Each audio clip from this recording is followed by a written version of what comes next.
Cleopatra was not Egyptian, and once you understand that, her entire story changes, because the most famous woman in ancient Egypt wasn't Egyptian at all. She was Greek, Macedonian to be exact. And that's not a minor detail. That's the key to understanding who she really was, how she ruled, and why Rome worked so hard to rewrite her story.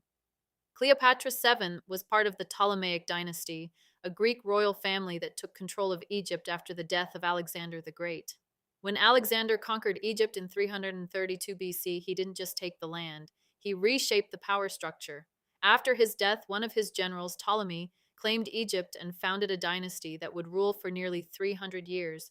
And every single ruler in that line was Greek. They spoke Greek. They ruled like Greeks. They married within their own family to preserve their bloodline. They did not consider themselves Egyptian. In fact, most of them didn't even bother to learn the Egyptian language. They ruled Egypt, but they remained culturally separate from it. Cleopatra was born into that system. She grew up in a palace that operated more like a Greek court than an Egyptian one. She was educated in Greek philosophy, Greek science, and Greek political theory. By blood, by culture, and by upbringing, Cleopatra was not Egyptian. But here's where everything changes.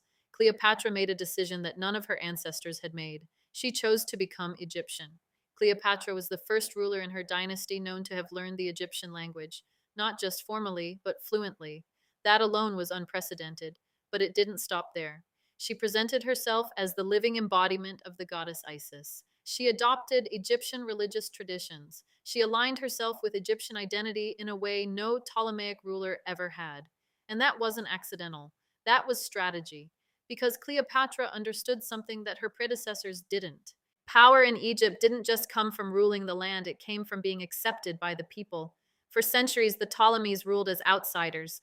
They controlled Egypt, but they never truly became part of it. Cleopatra changed that. She closed the gap between ruler and ruled. She made herself not just a queen of Egypt, but an Egyptian queen. And that distinction mattered. Because when Cleopatra came to power, Egypt was unstable. There were internal conflicts, economic pressure, and growing Roman influence. The old way of ruling from a distance as a foreign elite wasn't enough anymore. Cleopatra needed legitimacy, real legitimacy, not just from her dynasty, but from the people themselves. And she built it deliberately, by speaking their language, by embracing their religion, by positioning herself as one of them, not above them. That was an identity, that was political intelligence at the highest level. And it worked.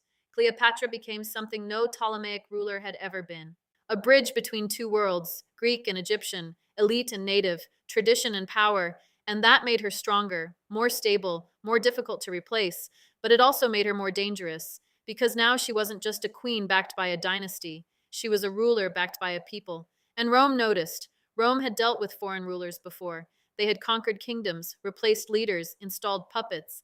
But Cleopatra wasn't operating like a typical client ruler. She was consolidating power internally while negotiating externally. She wasn't just maintaining Egypt, she was strengthening it.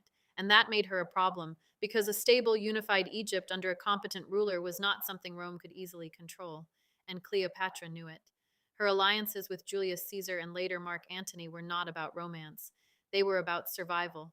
She understood that Egypt alone could not defeat Rome militarily, but Egypt, combined with the right Roman ally, could remain independent. That was her strategy, and for a time it worked. She held the most powerful empire in the world at bay for nearly 2 decades, not through seduction, through calculation, through positioning, through understanding power on a level most rulers never reach. And yet, after her defeat, none of that is what survived. Rome didn't tell the story of a multilingual, highly educated strategist who unified a divided kingdom and resisted their expansion. They told the story of a foreign woman who used beauty to manipulate powerful men. They erased the political intelligence. They erased the cultural strategy. They erased the fact that Cleopatra chose Egypt and led it in a way no one before her had. Because that version of Cleopatra was dangerous, a ruler who wasn't supposed to belong, but chose to belong anyway. A foreign-born queen who became more Egyptian than the dynasty she came from. A woman who didn't inherit legitimacy, but built it. That's not a story Rome wanted remembered. So they replaced it, and for 2,000 years it worked. Cleopatra became a symbol of seduction instead of strategy, a love story instead of a power struggle, a myth instead of a ruler. But when you strip all of that away, the truth is much more interesting. Cleopatra wasn't Egyptian by blood. She was Egyptian by choice.